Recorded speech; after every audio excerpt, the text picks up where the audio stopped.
नमस्कार दोस्तों, आप सभी का स्वागत है विकास सर की कोचिंग में। उम्मीद करता हूँ कि आप सब लोग अच्छे होंगे और आप लोगों की पढ़ाई अच्छी चल रही होगी।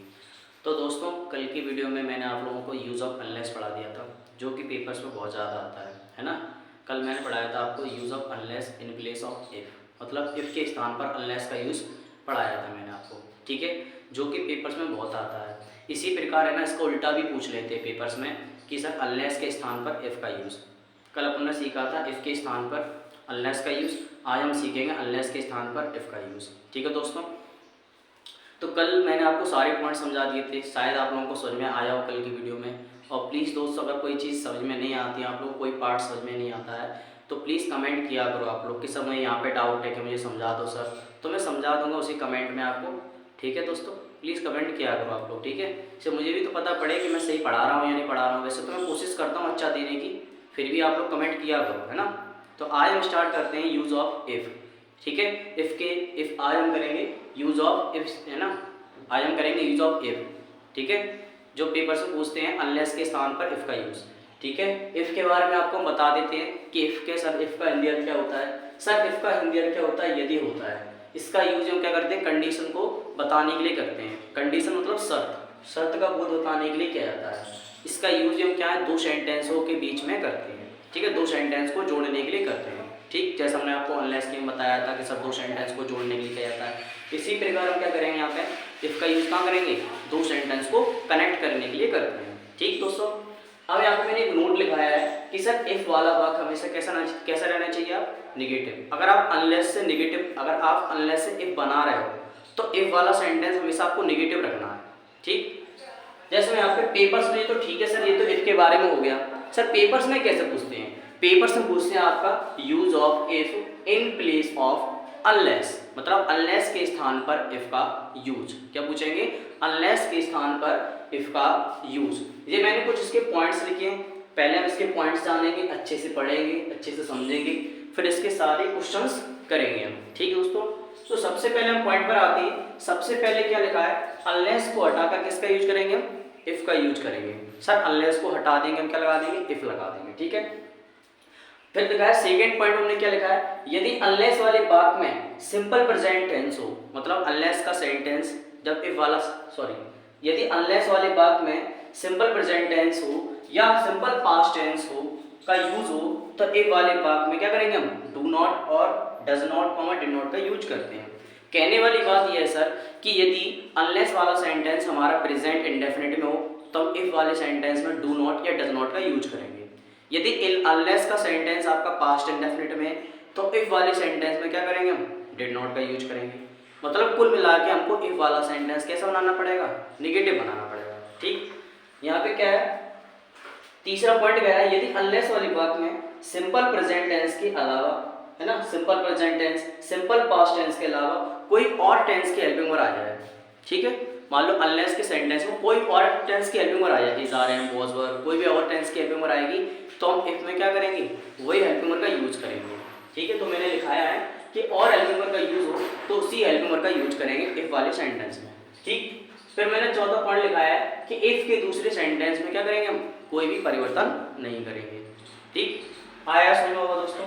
उम्मीद करता हूँ कि आपको सारे पॉइंट्स क्लियर हुए होंगे। एक बार पढ़ लेना आप लोग अच्छे से और फिर भी। ठीक है, और अब हम आते हैं आपके क्वेश्चंस पर। ये सारे हमारे क्या दिए हैं, क्वेश्चंस दिए हैं। ठीक है, तो हम सॉल्व करते हैं। तो यहाँ पे क्या है सर, अनलेस है, क्या है, अनलेस है। तो सबसे पहले मैंने क्या बताया आपको कि सबसे पहले अनलेस को हटाकर किसका यूज करेंगे, हम इफ का यूज करेंगे। तो सर हमने अनलेस हटा दिया, इफ लगा दिया इफ। फिर मैंने क्या लिखा, यदि अनलेस वाले वाक्य में सिंपल प्रेजेंट टेंस या आपका सिंपल पास्ट टेंस का यूज हो तो इफ वाले वाक्य में डू नॉट, डज नॉट और डिड नॉट का यूज करते हैं। तो सर अनलेस का सेंटेंस है कैसा, सर अनलेस का सेंटेंस यहाँ से यहाँ तक है। जरा हमने टेंसेस, जरा इसको हमने पढ़ा, तो टेंस कौन सा है आपका, सर सिंपल प्रेजेंट टेंस में है सर हमारा। तो सिंपल प्रेजेंट टेंस में है तो सर हम क्या लिखेंगे यहाँ पे यू, और यू के साथ डू नॉट लगेगा या डज नॉट लगेगा। सर यू सब्जेक्ट प्लूरल है ना, तो क्या लगाएंगे, हम डू नॉट लगाएंगे। तो हमने डू नॉट लगा लिया। फिर मैंने क्या लिख दिया, वर्क हार्ड लिख दिया। कॉमा लगाकर दूसरे सेंटेंस में हम कोई भी चेंजिंग नहीं करेंगे, ऐसे लिख देंगे, यू कैन, यू वांट पास। समझ में आया दोस्तों। इसी प्रकार हमने अब दूसरा सेंटेंस पढ़ा, unless it rains we shall go to school. यदि वर्षा नहीं होती तो हम स्कूल नहीं जाएंगे। ठीक है, तो कहने का अर्थ जो अनलेस का सेंटेंस निकल रहा है ना, वही हमें क्या निकालना पड़ेगा, वही हमें इफ में यूज निकालना पड़ेगा। मतलब अनलेस में जो मीनिंग निकलेगा ना, वही हमें इफ में निकालना पड़ेगा। ठीक है, तो यहाँ पर अनलेस के जगह क्या लगाएंगे, इफ।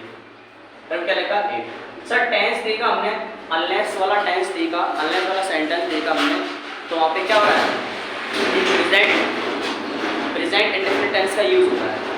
किसका हो रहा है, प्रेजेंट इंडेफिनिट टेंस का। अब प्रेजेंट इंडेफिनिट टेंस का हो रहा है, तो सर इट के साथ में क्या लगाएंगे हम, डज नॉट। फिर क्या लगाएंगे हम, रेन। लिख लिया, क्योंकि सर इट तो सिंगुलर सब्जेक्ट है ना, तो यहाँ पे डज नॉट लगाएंगे कि नहीं लगाएंगे हम, तो इट डज नॉट रेन, और सेकंड सेंटेंस में कुछ भी चेंज नहीं करेंगे, ऐसा का ऐसा ही लिख देंगे। समझ में आया दोस्तों। इसी प्रकार तीसरा सेंटेंस देखते हैं हम। तो हमने आपको बताया, पहले तो सेंटेंस देख लो कि sir unless you run fast कौन सा टेंस है सर, ये भी टेंस आपका कहाँ है, प्रेजेंट इंडेफिनिट में ही है सर। ठीक है, तो हमने सर अनलेस के लिए क्या लगाया, इफ। फिर मैंने यू लिखा, यू लगाने का फिर लगाया डू और नॉट, क्योंकि सर यू सब्जेक्ट प्लूरल है, इसलिए हम क्या लगा रहे हैं, डू नॉट लगा रहे हैं। तो इफ यू डू नॉट, फिर क्या लगाएंगे हम, रन फास्ट। ठीक है, और कॉमा को बैठाएंगे नहीं, हम ऐसे लिख देंगे, you will miss the train. ठीक है, यदि तुम तेज नहीं दौड़ोगे तो तुम्हारी क्या हो जाएगी, ट्रेन छूट जाएगी। वही हमारा अनलेस में मीनिंग निकल रहा है, वही हमारा इफ में मीनिंग निकल रहा है, तो दोनों में मीनिंग एक ही निकलना चाहिए। समझ में आ रही। अब ये 1 2 3, ये 3 और चौथा ये 4 क्वेश्चन, ये 4 क्वेश्चन मैंने आपके लिए रखे, और प्लीज़ आप लोग बनाया करो और कमेंट किया करो दोस्तों कि सर मुझे क्वेश्चंस आए नहीं हैं, इन्हें बनाने की कोशिश करना, और अगर आते हैं आप लोगों को बन जाए क्वेश्चंस तो प्लीज़ कमेंट जरूर करना वीडियो में कि सर मैंने इसका आंसर ये रखा है। इन 4 क्वेश्चन के आप लोग आंसर जरूर देना दोस्तों, और प्लीज़ दोस्तों अगर कोई डाउट्स हो तो कमेंट किया करो। मुझे उम्मीद है कि आपको चैप्टर अच्छे से समझ में आ रहा होगा, मेरी सारी वीडियो आपको समझ में आ रही होंगी। अगर आपको सारी वीडियो में से कोई भी दिक्कत है तो प्लीज़ कमेंट जरूर करो, जिससे हमें पता पड़े कि मुझे और सुधार कहाँ करना है, क्योंकि सुधार करेंगे तभी बेहतर बनेंगे। ठीक है ना, तो आप लोग बताओ अगली वीडियो में कि कहाँ मुझे और सुधार करने की जरूरत है। वैसे तो मैं अच्छा पढ़ा ही रहा हूँ, ठीक है, फिर भी आप लोग बताओ। अब इसके बाद हम आपको अगला टॉपिक लेकर आएंगे। ठीक है, बताएंगे कौन सा टॉपिक है, अगली वीडियो में बताएंगे। ठीक है, तो फिर मिलते हैं आपको अगली वीडियो में, और बने रहिए विकास सर की कोचिंग के साथ, और अपने नंबर्स को अच्छे से कीजिए, अपने इंग्लिश सब्जेक्ट की अच्छी तैयारी कीजिए, और अपने पेपर्स की बेहतरीन से बेहतरीन तैयारी कीजिए। मिलते हैं फिर आपको अगली वीडियो में।